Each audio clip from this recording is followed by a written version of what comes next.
All right, guys, so I'm going to run Ethernet out to my mining shed from the house. So here's what I got going on. I've decided to take my conduit, lay it out, spray paint it along each side of it all the way down through here, and I'm running it straight to the house. I got, I think that's a 45 degree right there in the middle, which gives me that bend. Now, I could have came up here and went like straight along the front of the garage down through there and then cut across over, but it would be hard to fish any kind of wire, anything like that through there in the future. But I'm going to put all this conduit together and I'm just going to fish it through there and pull my Ethernet right through there. And I just want as few bends as possible, so we'll have a 90 degree on each end and then a 45 there in the middle. So we got the ditch dug down through here. My father came over, gave me a little bit of a hand. Going across the driveway here through this gravel was pain, but we got it. Basically used the pickaxe to dig through all this here, but I got the ditch dug, got the conduit run, and I just got done fishing our Ethernet wire a few minutes ago. It's in the mining shed and stuff out there, so that's good. So thing left to do is go ahead and cover the ditch up. I put a little dirt on my ditch just to kind of, my conduit, just to weigh it down a little bit, so when I go to pull the wire, but I don't cover it up until I get the wire pulled in case there's a problem or I have to take the conduit back apart or something like that. So anyways, guys, let's go ahead and get to the shed and go ahead and start getting things set up and wrapped up. All right, guys, so I just installed this light fixture here, which addresses our code violation. So this is what we had installed right here, whereas these brackets here, and this more or less, it's called an open bulb, and these are only allowed inside of attics and crawl spaces, so that's not allowed. So this is the type of box that was installed here, and I tried to install these porch lights, but because these are designed for these to be actually recessed in a wall, this wouldn't work. So I bought this light fixture here off of Amazon. I ordered these were like 20 bucks. They got nicer ones like $50 and stuff. So they come with these boxes, and these have 3/4 knockouts on them, which would not work because I'm using 1/2-inch conduit. So I had to go to Lowe's and buy 2 new boxes, one box here and one box over there and stuff, in order to install these. Now, the one thing I want to point out with this is these wires are really thin. So if you splice 3 wires together, what'll happen is these will short out here. So let me show you guys how you want to wire these. So when you wire these up right here, basically what you want to do is you want to take 3 wires, splice them together, take you a little short piece of wire like that, and put in there about 6 inches or something, and splice them together with wire nuts. And then when you wire your light fixtures up, you wire them onto these 2 wires here. Now these light fixtures ground to the box, so there's no ground wire and stuff, but you want to make sure you got that ground wire back in there on the box, so the box is grounded. And yeah, that's more or less how you want to set these up, because what'll happen is if you splice these 2 wires together here, because we're chaining them up with that little fine wire, what'll happen is it will actually it'll short out, or well, it'll get overloaded and it'll just catch fire and blow up more or less. So you don't want that. So you want to make sure you splice, that way you're not over pulling and stuff through those wires. So splice them together like that, put wire nuts in there. You basically, instead of using 3 wire nuts, you have to use 6, but it's well worth it in the end. So anyways, we got that installed. We're getting ready to put that one in, and we'll have our lights. As you can see, we got our steel shelving. I'm starting to set it up. I'm going to work on that as soon as I get these light fixtures installed. And yeah, once I get the light fixtures installed, I'll have light out here and stuff so I can work once it gets dark. But anyways, let's go ahead and get this last light fixture fully installed. We're in the final stretch here of everything. So I went ahead and put a privacy film here onto our windows.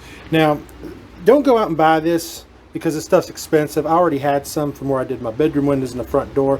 But basically, it makes it look like a mirror when you're standing outside and you can't see into the mining shed. But I'm going to board this window up anyway. For the most part, what you do is you take your window, you clean it, and then you cut your film to size. And then you go and you basically spray it with this applicator. You got a squeegee here, and you squeegee it all out, and then you take it and you trim it with this. Basically, it's like a box cutter knife. But all the film is it's just basically, it's just like a cheap plastic film. You just put it on the windows and stuff. Works really well. But yeah, I went ahead and installed the privacy film. So we're in the home stretch now, and I'm going to start working on these shelves here. I want to get these shelves all wrapped up and stuff. And as you guys can see, we got the fans and stuff rolling in here. Everything's doing pretty good right now. Electrical's working, got the light switch wired up and stuff in here. So the benefit of having these light switches and all this stuff in here and these lights in the shed here is I can actually be out here after it gets dark and do work.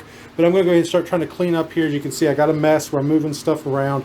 But I'm going to go ahead and try to get this all cleaned up. I want to clean those boxes up, get those put up into the loft. I got the loft all vacuumed out. So the lofts were cleaned out and everything yesterday. I got those both vacuumed out so I can store stuff. This loft over here has got our box fans in it, which we're going to use those here once we get the frames and stuff built. But anyways, everything's coming along, guys. Let's go ahead and wrap this job up. Really, the only thing left to do is just clean up our mess here, more or less, and finish putting these steel shelves together. All right, guys. So we just got our ladders built for our box fans, and I got them screwed up there in place. They're basically screwed more or less to the loft, and they're just basically sitting there. They stand up on their own and stuff like that, so it's not a big deal.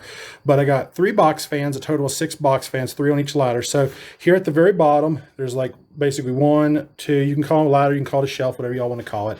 But the box fans set on there, and then they go over there and they plug into a power strip, which will then plug into the wall. Now each one of these box fans pulls about 70 watts. It's a 15 amp power strip, so plugging them all into one power strip is not a big deal. It should run just fine. All the box fans are set to slow, which is number 1. We'll never turn them above number 2. I can put them on a 2, which is medium, but never turn them on high or you'll just burn them out and stuff. You'll just, yeah. But more or less, we got all the box fans installed, and you can either screw in the sides of them, okay, to hold them in place, or you can use these big black heavy duty zip ties, which is what I'm using. These are the big ones. Yeah, 15 count, 24 inches, big black heavy duties. You can see, yeah, those are the really thick zip ties. But yeah, that's what's holding them in place. And on the bottom of these, there's like a little notch right here. So when I put, that's not moving. I mean, there's one here on the front and there's one on the back. So it almost sits perfect on those 2x4s. So I can put it right there and stuff. They're not going anywhere, but there's just 2 zip ties at the top holding each one. I might come through, add more later on. I'm not sure yet, but I don't think they're going anywhere. I think they're pretty good like that. So we got the power strip plugged in. Everything's plugged in. We got them all zip tied up there. Wire management a little bit. Got some zip ties there holding the wires together. But yeah, that's going to move our air. And in order to get the spacing on all these box fans, what I did was I took the one 2x4, cut it to size, and then I leaned it up against my steel shelf here, and then I just went through and marked my shelving and all that good stuff. So now that we got the box fans installed, what I'm going to do is I'm going to go ahead, take my steel shelving, slide it back into place, which will be its permanent home. And to get to the air filters, it's going to be a little difficult, especially with the box fans in front of the air filters, which I already knew that. So worst case scenario, I'll have to take those 4 screws out up at the top, and then I can just move one whole box fan section out of the way. Just they're not that heavy and stuff. So, but yeah, I basically put the ladders in place, screwed everything, and then I put the box fans in there next. But yeah, that's going to move a lot of air, guys. I'm telling you now, when I talk about let's move air to keep our miners cool, that's going to move some serious air. All right, guys, let's talk about air filtration here real fast. So I lost my footage on my air filters and stuff and talking about that, but I want to go ahead and include this in here. So these are the type of air filters I'm using, and you guys got the option between using washable filters and disposable filters. If you're going to use washable filters, you're going to have to support them somehow, and probably what you'll have to do is either put up like chicken wire or like basically 1/2 inch steel wire or something, so that way when you're pushing the basically washable filters up against the wall, they don't collapse, and you know they have some kind of support. Okay, and one option is to put that wire up against the wall and tack it, and then put another strand of it over top of them to hold it in place, okay? So double it up. Now, we're using disposable filters here because I figured this was the easiest, simplest way to go. And these filters are supposed to be replaced, if you read over here in the fine print, about every 3 months. But for me, I'm going to replace them once a year. So I'm going to replace these in the spring because we get pollen and all that kind of stuff, right? And then we go into the summer where it's going to be really hot. So you need as much airflow as possible. So that's where you want your filters. Now, as we get into the fall and wintertime, things really cool down, and you don't want all that ice cold winter air blasting your mining rigs. You don't want to crack something or get your rigs too cold. So having the air filters actually clogged up during the winter time is actually a good thing. Okay, have them clogged up because you don't want all that cold air. So replacing the filters in the spring is what we're going to do. And when you buy your air filters, it's important to get the right size air filters. So in my building, the walls are actually 16 on center, okay, which means the air filters need to be 16 inches wide. So if you have 18 inches on center, then your air filters should be 18 inches wide. If it's 24 on center, you would need 24-inch wide air filters, okay? So that's kind of how you figure out the size of the air filters that you need, and then the height of it just basically varies on how wide and big your opening actually is. My vents are, I think it's 24 inches, so I have 25-inch wide air filters, okay? Now, to keep the air filters from falling to the floor, what I did was I went across the wall and I screwed on a 2x2. You guys can use a 2x4, whatever. But you just basically want to keep a shelf, basically build a shelf or something there, just something that the filter can rest on so that way it don't fall to the floor. Now, as far as holding the filter in place up against the wall, since these filters are 1 inch wide, I ended up using eye bolts here. And on the center of these eye bolts, you want to put them horizontally, not vertically, because what will happen is when you tension them, it'll actually turn the bolt in the wall.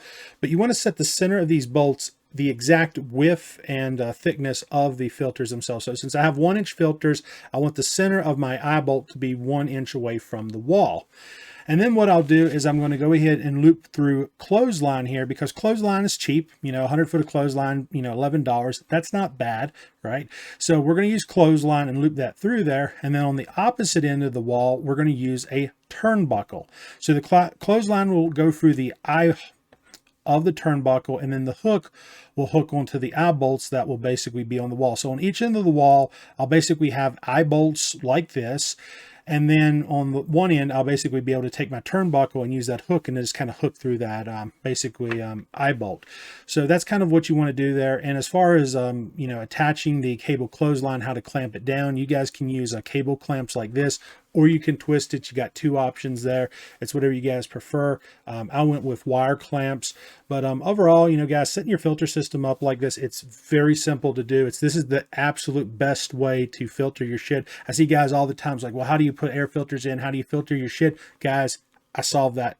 I looked at all these ideas. I looked at what people were doing, what people were trying, what people were talking about. And I said, you know what? I'm going to design something that's going to work here. I did a lot of video footage covering how to actually set up air filters, and I lost all of it, right? Because that was kind of like that really important thing, because everybody's like, they're just running their mining rigs in these sheds and stuff. They're getting them covered in dirt and dust and stuff like that. But you got to have good air filtration, guys. And this is the way to go right here. Just keep it simple, right? Put your air filters up against the wall, set them on a shelf, use eye bolts basically on each end of each end of the wall. And if you got a really long wall, you can maybe put a couple eye bolts in the center of the wall somewhere. That way it keeps the cable from pulling away from the wall too much. And then on top of that, just use clothesline. It's cheap, it's simple, turnbuckles, and just tighten that turnbuckles down, create that tension there to keep those air filters pressed tight up against the wall. And, if you're spacing those eye bolts, like I said, space the center of these things right here, 1 inch away from the wall, which is the thickness of the air filter. That way, when you tighten that cable down with those turnbuckles, you don't crush those filters, because that's what you don't want to do. You don't want to damage them air filters and crush them in and stuff. All right. So just be careful there, guys. And overall, guys, that's, more or less, pretty much how you actually want to set up your air filters. All right, guys. So we're finally wrapping up our mining shed. It looks like we're almost done. Brought my first computer in here today. Got the floor all nice and clean, swept up and stuff. Got everything cleaned up here. And we got our first computer brought in. We got our fans back here running. Our filters are in. It's definitely loud in here. Got the power panel finished, covers on. Fans are installed, light switches, we got the light covers, everything. We got our Ethernet down here. I'm getting ready to bring the router out here now. Go ahead and hook that up. We got a surge protector runs down, anchors to one of the mobile home anchors. So we got our surge protector and stuff for our Ethernet. Inside the power panel looks really good. You guys can see we got our power panel right there. But yeah, guys, we got our first computer out here. Mining shed's wrapping up. That's probably going to be the end of it for this video. Next thing is we're just going to start bringing all of our equipment out here and everything, getting everything set up. But yeah, everything is more or less, it looks good. I got my ladder up there in the loft. But yeah, guys, thanks for watching. Like, subscribe, be sure to donate. And anyways, peace out.